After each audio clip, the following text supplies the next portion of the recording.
Alrighty, guys, welcome back. The Unbounded Ambition Podcast, episode number 5. I'm Paul Winston. I'm going to be your host today. And thank you guys again for the feedback on the last episode we did. We were trying something a little different. I was fortunate to be able to speak on the phone with a good friend and frequent collaborator of mine, Adam Bowman.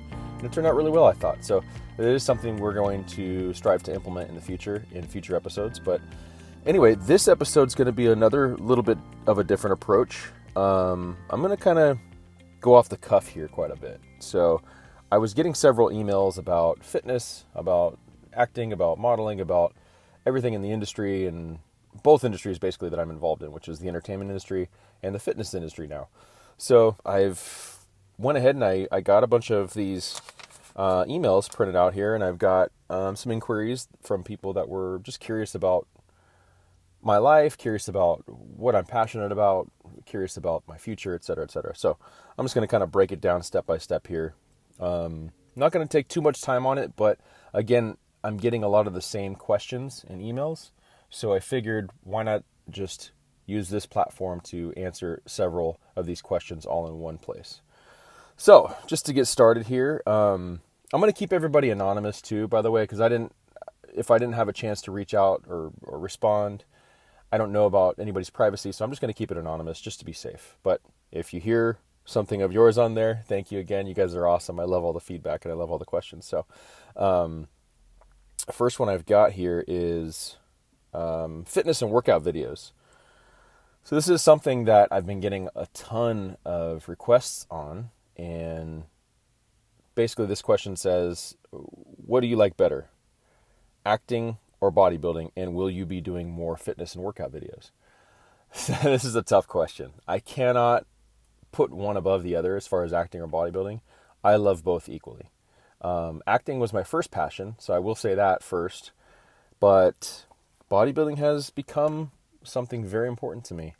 And, it's something that I've gained so much gratitude from. It has opened me up to a whole nother world that lately, especially, I've been doing double days in the gym. I'll lift in the morning and then I'll go back at night and do cardio.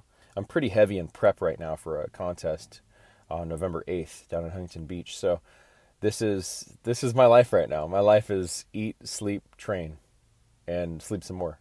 I've been super tired just because my calorie count's so low lately. But there's no excuses. I hear people, oh man, how do you operate on this and that? And how do you?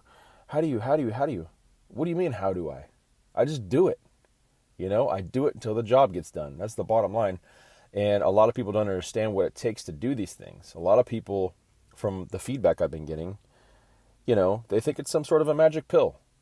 I'm telling you right now, there's no magic pill. If you want it, you're going to have to work for it. You're going to have to sweat for it. And yeah, you might have to bleed for it too. And that's just the way it is. So back to the question here, acting or bodybuilding, cannot put one above the other. I love both. I love both equally. Again, acting was my first passion, so I will say that kind of overshadows maybe a tad.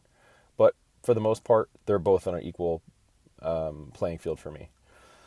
Okay, moving along here. What would you rather do? Walk the runway or compete in bodybuilding? This is an easy one. Compete in bodybuilding any day of the week. After I stepped foot on stage last month in Tahoe, something changed within me. I was hooked. And the fact that I did that and understood and learned that only 1% of the population will ever do what I just did. 1%. 99% of people will never do what I did. That to me that's a major thing. And yeah, granted, not everybody wants to do that, and that's fine. That's totally fine. But I never thought I wanted to do it either until I did it. So that's my point in a lot of my material is challenge yourself. I was prepping for Newalt. We were getting in some pretty solid shape. My coach, God bless him, Skylar Vandiver, love you, bro. He just said to me, he was like, "Man, we got to get you in on stage," And he just started kind of talking in my ear a little bit about this and that. I had never had any intentions of competing, actually. I've always loved the sport of bodybuilding because I love to lift weights, but I never had the intentions to compete. Anyway, long story short, I have Skylar to thank for this new career that I'm embarking upon now. in bodybuilding. So it's bodybuilding any day of the week over the runway. If I never walked the runway again, I wouldn't care, honestly. Like, don't get me wrong, it's fun, it's cool. It's another aspect of the entertainment industry that I enjoy. But bodybuilding is so much more rewarding to me, personally. Okay, let's see. Moving on. Will you ever play a superhero, and which one would you like to play? Now, this is an easy one. For people who know me, Superman is my favorite of all time. Ever since I was a kid, all I can remember is loving Superman. And I never even read comic books, honestly. I've read a few since then, since I was a kid, but still to this day, I don't even read comic books. There was just something about that character that just really appealed to me. I don't know if it was his look. I don't know if it was his powers. I don't know if it was his character, his integrity, his strength. It's probably a combination of all the above, and the fact that Superman is based on Christ. That's another very powerful connection, and I think that's probably the appeal with that character. You know, I read somewhere before that the Superman S is the second most recognizable symbol in the world behind the cross. I'll let that one sink in for a little bit. He's my favorite, and if I had any choice to play any superhero, it would be him, and I would play it to the best of my ability. And I would take all the fans' feedback, and I would take what everybody wants to make sure that I did that character the absolute justice that he deserves, because he is the superhero of superheroes. He is the most iconic superhero of all time, if you ask me. Superman stands for much more than just a superhero. You know, there's a lot that character stands for. And I think that most people, we all feel that in some way, because he's such a powerful character, and he's just very symbolic in that sense. Like I said, that he's based on Christ. So he would be my first and only choice, really. I would definitely, entertain another superhero, but Superman all the way. Okay, moving on.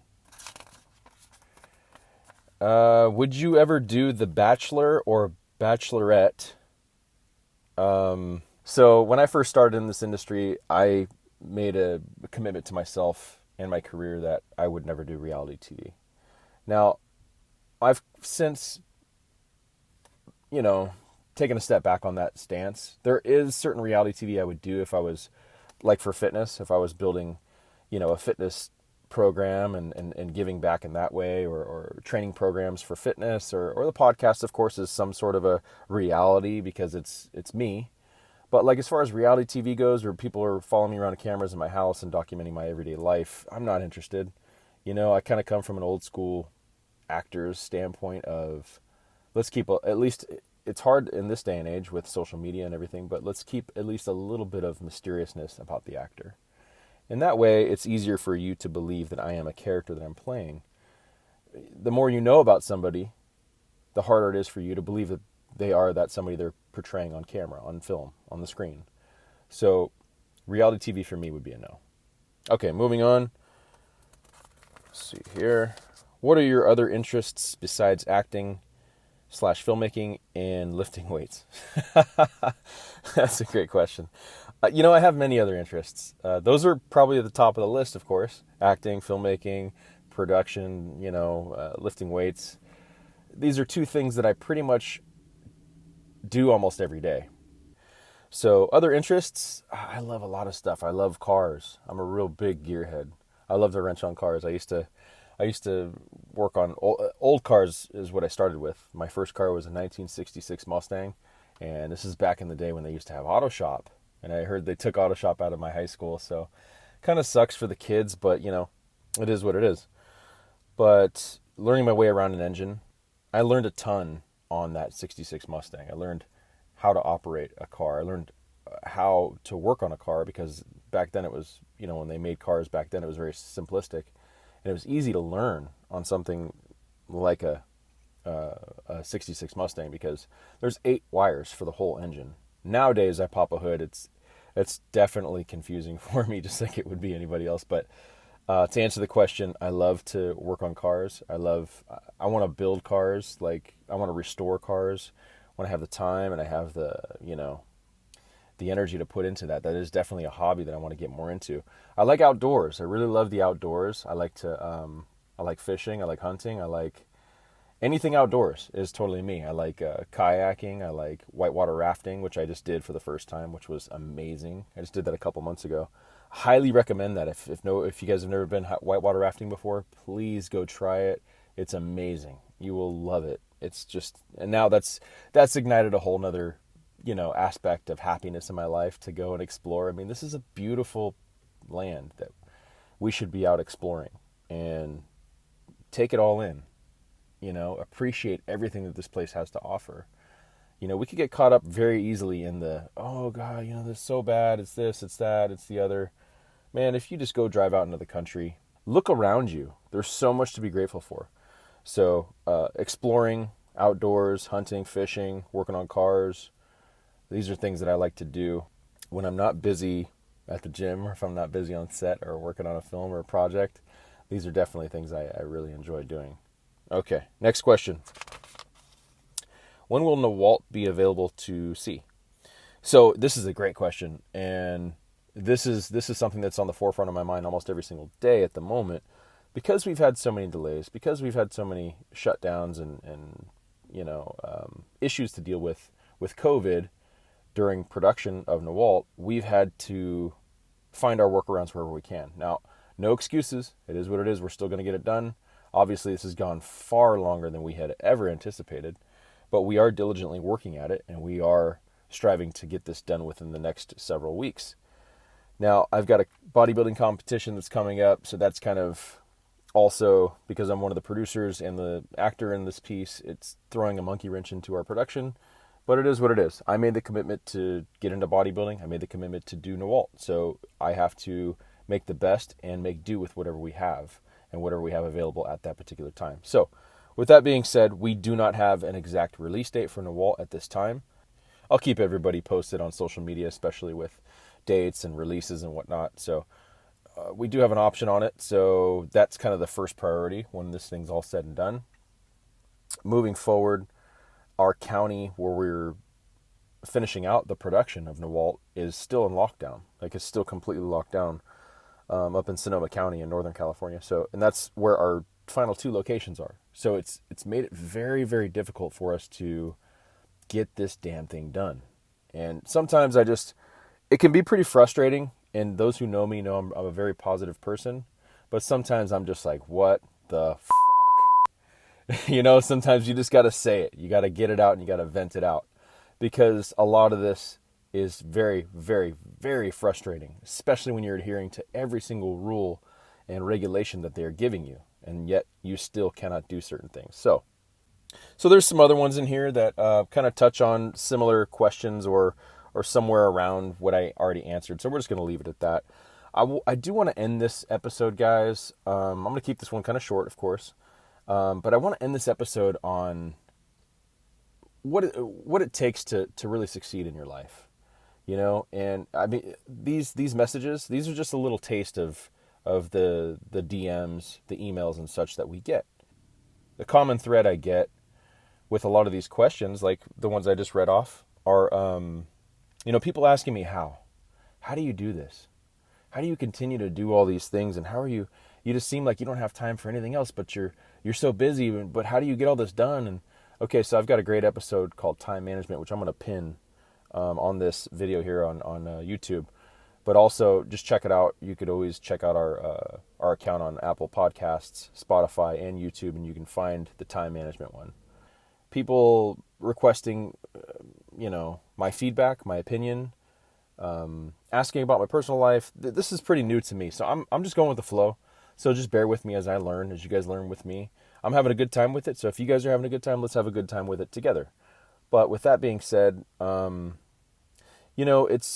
it's one of those things that I get a lot of recurring questions, and I get a lot of recurring circumstances when I speak to these young kids, especially because I've just started recently doing coaching, phone coaching for kids who are, when I say kids, I don't mean like 10-year-olds and such. A lot of these people are 18 and up. Like the youngest kid that I have been coaching, he's actually, he just turned 17.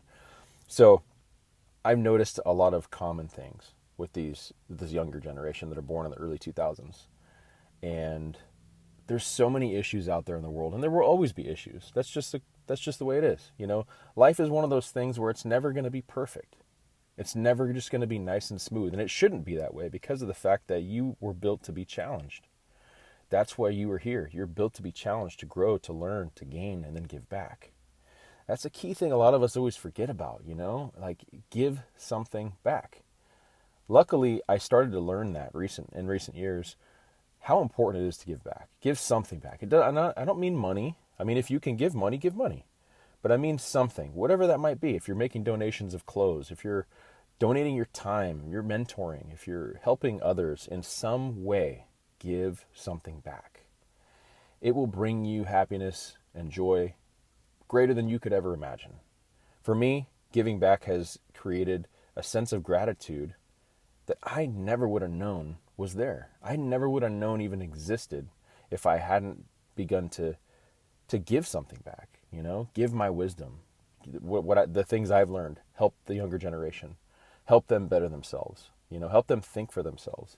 And our system and our school system and the collegiate system and all these things that in today's day and age, they don't teach you how to be an independent thinker. They don't teach you how to do these things. So I think it's important for us to understand that and really think for yourself. If something doesn't feel right, do not be afraid to go against the grain. Don't follow along with what everybody else is doing just because everybody else is doing it. You are not a sheep. You are a human being, and you are a human doing, hopefully. And what I mean by that is you are doing, you are gaining, you are learning, you're growing, doing something. Not just existing, we're living.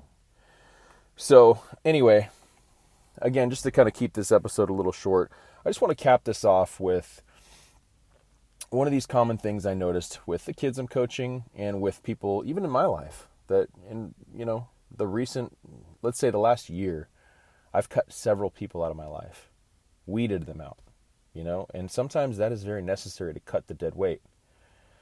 A lot of the time you'll realize that a lot of people, and they could be in your inner circle, and you got to really, really think about this hard and really evaluate who is in your inner circle. A lot of people won't take responsibility. And ultimate responsibility is a big thing for me because ultimate responsibility of your life is up to you. You're the leader of your life. Nobody's going to come and do it for you, and you shouldn't want them to come and do it for you.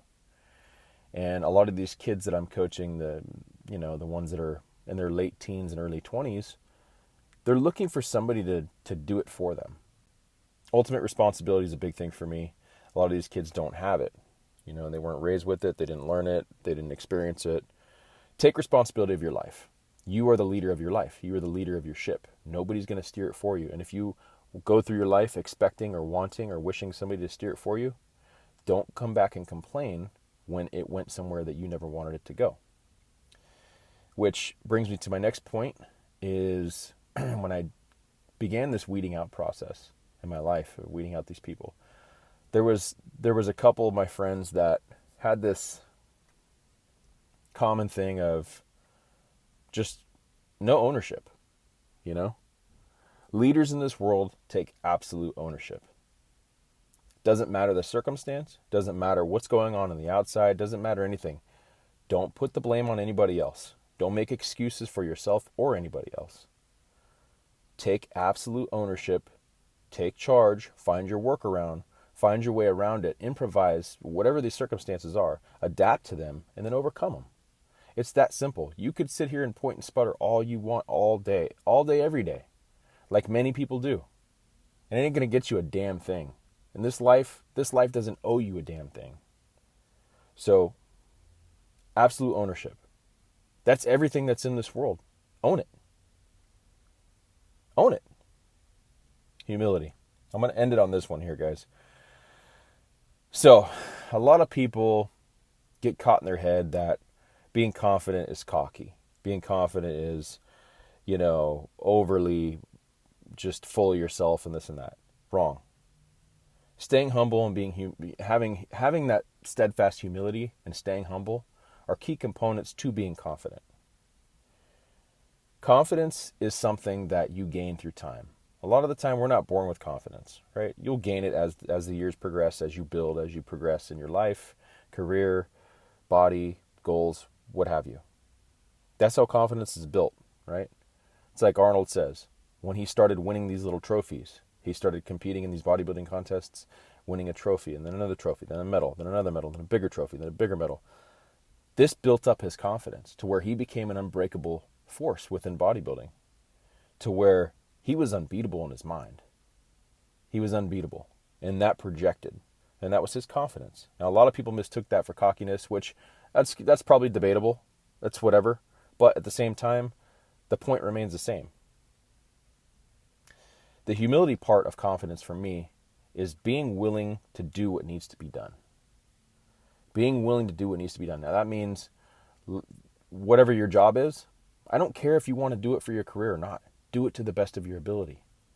You may not want to be cleaning toilets right now, but make those sumbitches sparkle. You may not want to be mopping floors, but make that floor shine. Do your job to the best of your ability, whatever that job might be. Okay? Do it until the job gets done. And not just gets done, but gets done well. That's a sheer sign and a show of anyone's character for how you approach the little things, the nasty jobs, the jobs that you don't necessarily want to do. You're not going to get promoted to the next level until you prove that you're worthy of that. Right? So take every single thing that comes into your life, take it, learn from it, do the best you can. Be the best you can in every single area. Chase excellence in every single area. And I promise you, you will gain. You will learn, you will grow, and you will get promoted to the next level. All right, guys, I'm going to end it on the humility part there. Those last 3 points: ultimate responsibility, absolute ownership, and humility. Stick with those because they're important key elements to success, to being the best version of yourself. And that's what you should be chasing. Don't chase people. Chase the best version of yourself. Chase a goal. Attach your life to a goal, not a person. Okay? All right, guys. Thank you again, and we will see you on the next one. Pollywood from Hollywood. I'm out.